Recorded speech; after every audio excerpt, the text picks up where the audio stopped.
Good evening and welcome to The Story. I'm Evan Watson, in for Blair Best this week. They're the backbone of Washington's multi-billion-dollar agriculture industry. But many workers now say fear is keeping them from the fields. Part 2 of our Harvest Under Pressure series is our big story tonight.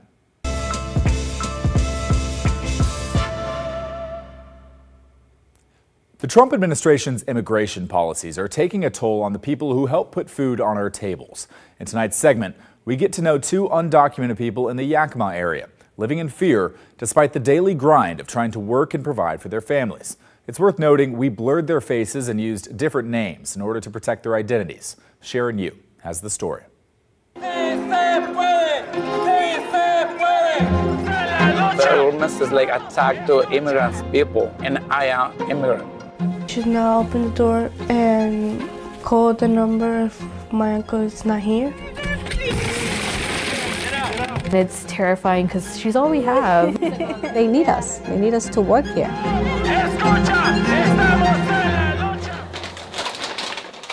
First Light finds James already deep in his routine. Packing lunch, eating breakfast. Look at this, the weather. Checking the weather.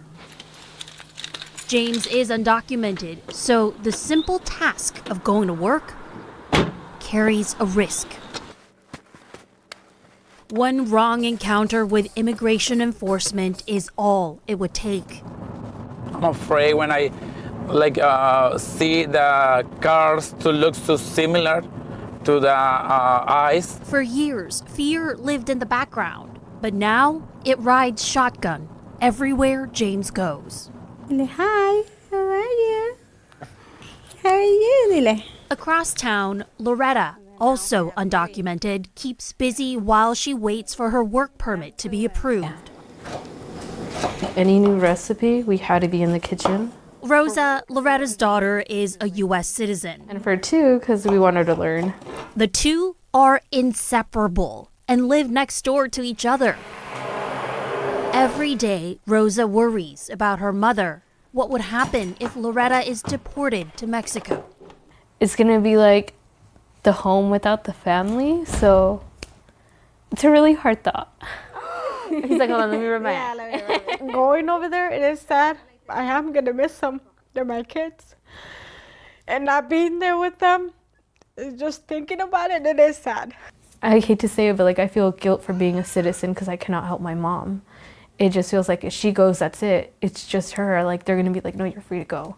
But it's like, what am I going to do? I'm just going to sit here and watch them take you? What right do I have? It's very, very hard.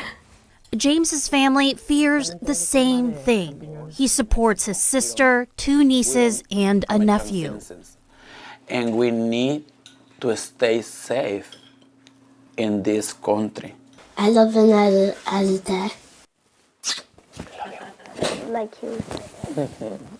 With so much to lose, this family has had many difficult conversations. Me duele mucho explicarles y decirles a mis hijos que en cualquier momento todo esto puede acabar y eso es lo que a mí más me puede y me duele. Malu Chavez, the executive director of the nonprofit Northwest Immigrant Rights Project, says James and Loretta represent thousands of immigrants living with unprecedented uncertainty.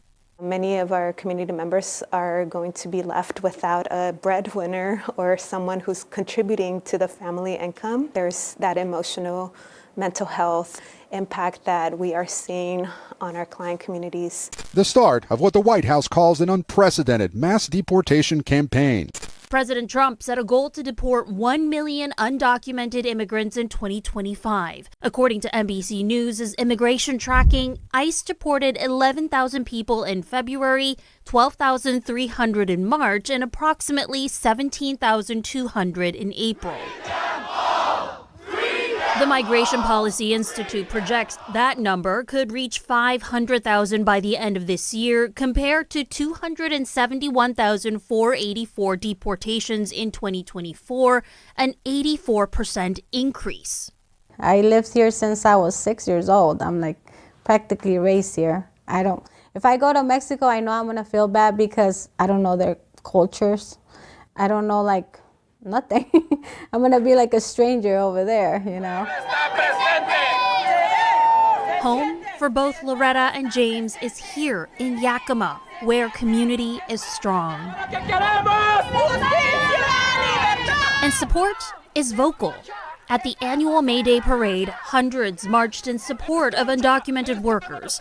Leading them, James. Escucha, estamos en la lucha. Speaking out in solidarity despite his fear. I want to say to all immigrants people, don't be afraid, because he wants to work together. We winners together. United!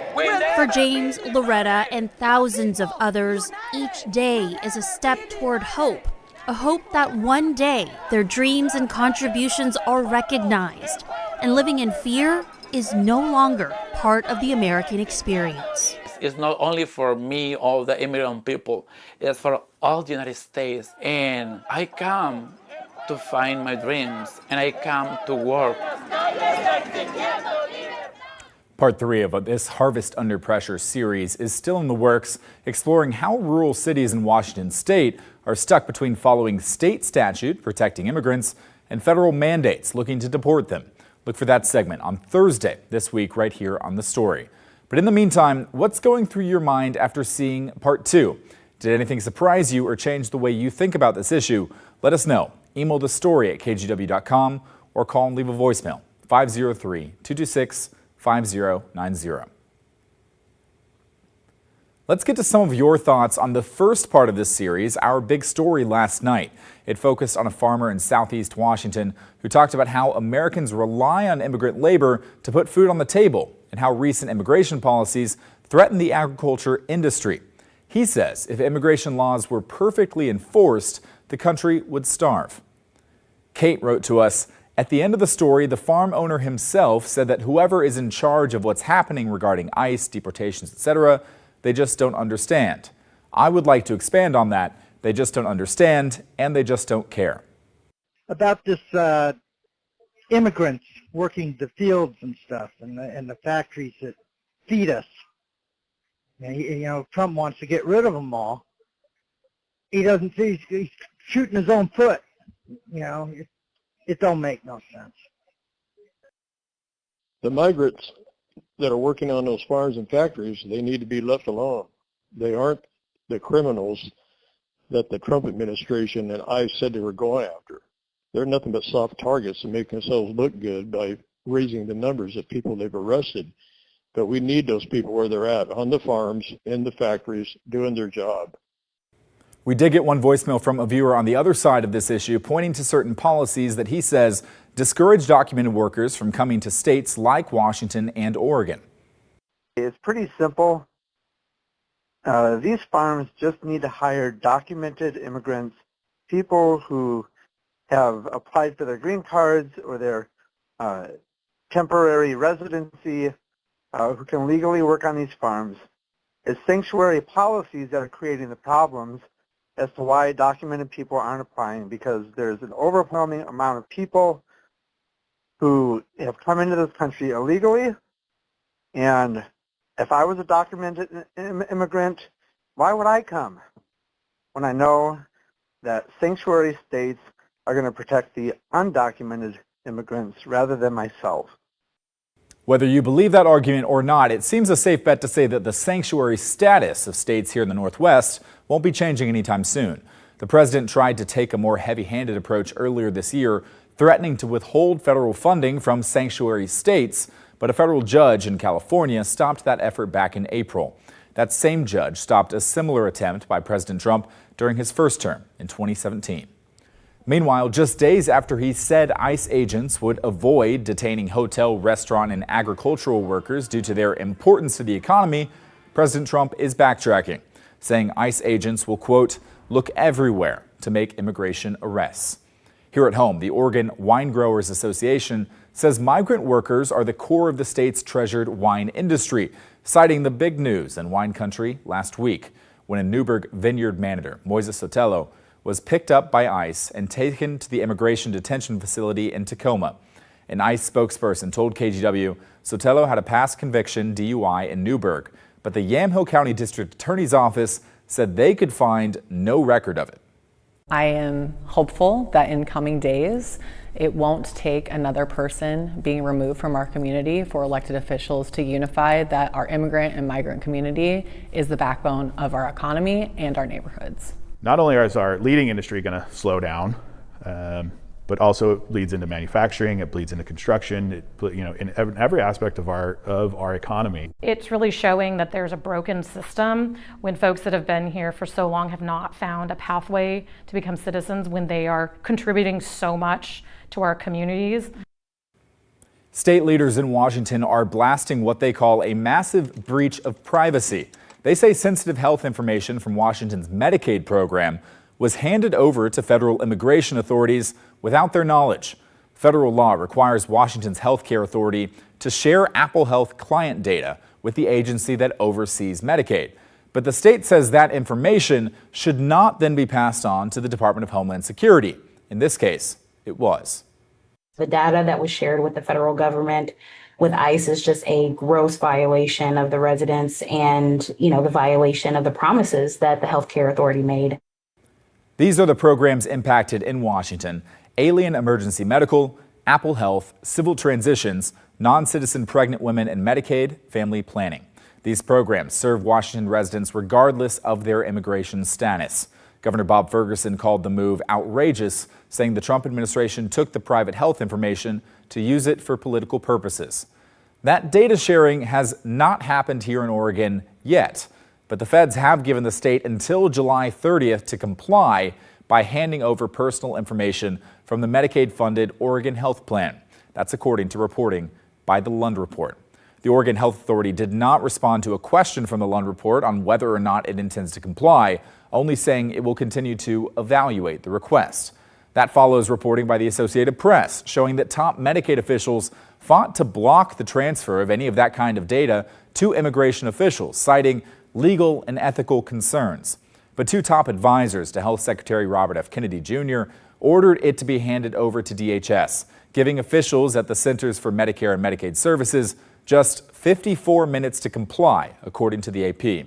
That includes information from California, Illinois, Washington State, like we just told you about, in Washington, D.C. The Trump administration's idea is to ensure that undocumented immigrants are not receiving Medicaid benefits, which they say are meant for, quote, law-abiding Americans. But let's pause there to dive into this, because legally, all states must provide emergency Medicaid services to non-citizens. 7 states, plus the District of Columbia, allow non-citizens to enroll in their state's Medicaid program with full benefits. That includes Oregon. All of the states you see highlighted here in yellow have Democratic governors. The states launched the programs during the Biden administration, saying they would not bill the federal government to cover those costs for non-citizens. The Trump administration is not buying that, saying those programs have, quote, opened the floodgates for illegal immigrants to exploit Medicaid and forced hardworking Americans to foot the bill, which is why they want the data. That includes addresses, names, social security numbers, and claims information for people enrolled in those programs in each state, according to the AP.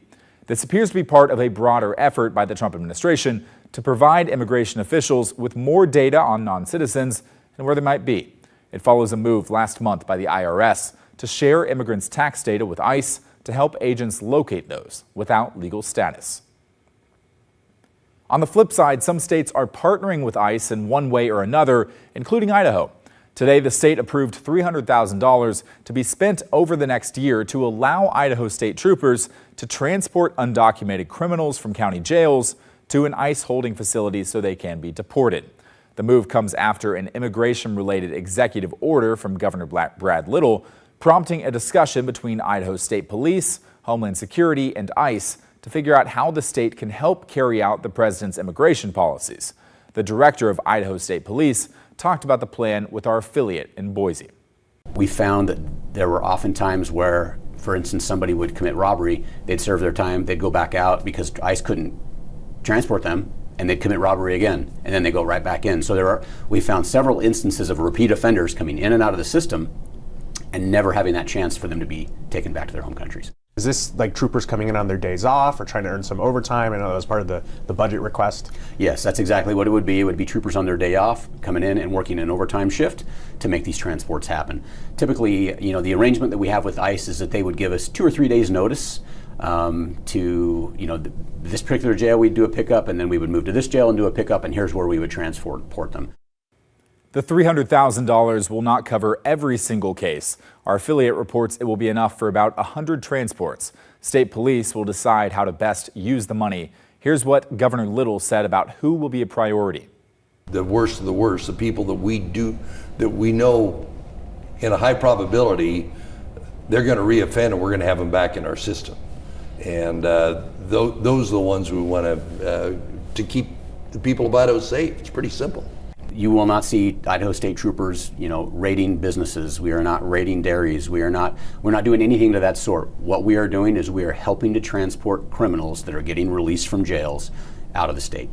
That's the role that we're playing. It's very simple. Regardless of where you stand with politics, no one, I can't imagine anyone wants somebody who's committed robbery or assault or rape to be injected back into a community. And we really see ourselves as utilizing the tools that we have and those resources to make sure our people are safe. The program is set to begin in the coming weeks. State police say they will coordinate multiple pickups on the same day to help maximize the budget. Right now, Idaho only has one immigration detention facility that ICE uses. It's the Jefferson County Jail in the city of Rigby, which is about 4 hours east of Boise. Still ahead on the story, a grand slam today for a bill that would raise $800 million for a new Major League Baseball stadium in Portland. Where the money's coming from and why lawmakers on both teams praised its passage when the story returns.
There was an onslaught of baseball puns on the Oregon House floor today as lawmakers passed a bill that would help raise $800 million to help fund the construction of a new Major League Baseball stadium on Portland's south waterfront.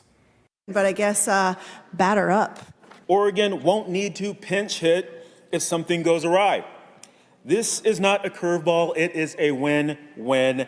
And I'll call it a foul ball at first, but I think there's a chance that it might come into the outfield. Colleagues, Senate Bill 110 is a home run for our state. Senate Bill 110 would use what's called a jock tax to raise the money. The tax would come from the salaries of MLB players and staff, as well as those of visiting teams. That's if the MLB choose Portland for an expansion team. The bill passed the House today on a 46-6 vote. Senate Bill 110 does not impose 1 cent of new taxes on the people of Oregon. With the approach we are taking via privately secured bonds, there is no financial risks to the state via this mechanism, and those bonds are repaid over time through MLB and employee salaries which currently do not exist in Oregon. After the bond is paid off, what's remaining is windfall revenue for the state. Independent modeling estimates that an MLB franchise could generate $5 billion in economic development, which can be exactly the shot in the arm that Portland needs as part of its revitalization efforts. It was a bipartisan vote in favor of a Major League Baseball team, both Democrats and Republicans calling it a once-in-a-generation opportunity. It occurs to me that not only do we want to play ball in terms of baseball, we need to play ball in terms of our economy. If I were looking at marketing a ballpark, of course I'd put it in the Portland area. That's where the people are in terms of turnout. But you also have a communication and transportation system where you can be drawing people in. And yes, we'll be working on those other issues. But if we want to play ball with our economy, we need to encourage this positive thinking about how we're going to not only build up an economic project, but have some fun. But several lawmakers said they were concerned that the city of Portland, especially downtown, is not ready for a ballpark.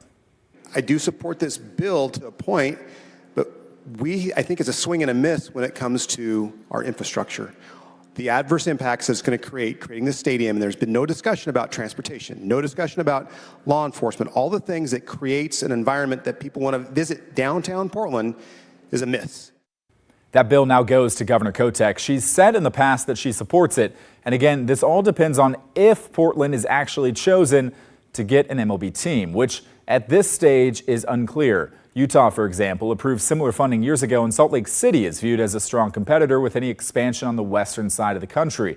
But this effort is meant to make the Rose City more attractive to the league's top brass. And keep it here. We're right back after this.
Oregon's largest private employer, Intel, is set to lay off 15 to 20% of its factory workers starting in July. We're talking thousands of employees, though it's not clear exactly how many people in Oregon are set to lose their jobs. Intel, with its research and development hub in Hillsboro, currently has about 107,000 employees, and about 20,000 of those work in Oregon. According to an email sent to employees, these cuts will target the factory division known as Intel Foundry. Just last year, Intel cut 15,000 workers, including 3,000 in Oregon.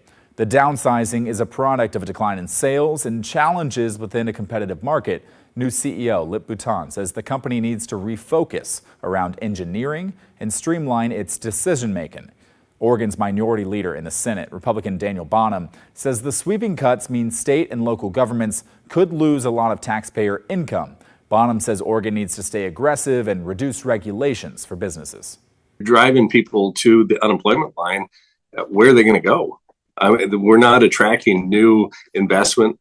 Startup companies are not coming to Oregon. So I think what we're going to see is a lot of talent leave our state, which is scary. It's a significant blow to those employees, as those represent families, people trying to pay their bills, trying to make their way in life. So on a personal level, I feel for those people that are facing this. So far, Intel has not responded to our request for comment. And a big congratulations to two local restaurants that took home honors at last night's James Beard Awards in Chicago. Jinju Patisserie in North Portland won for Outstanding Bakery. Jinju serves French and Korean baked goods and is known for its specialty croissants and luxury chocolates. One of the bakery's co-owners dedicated the award to the supportive community in Portland. I don't even know how much I say thank you to our community.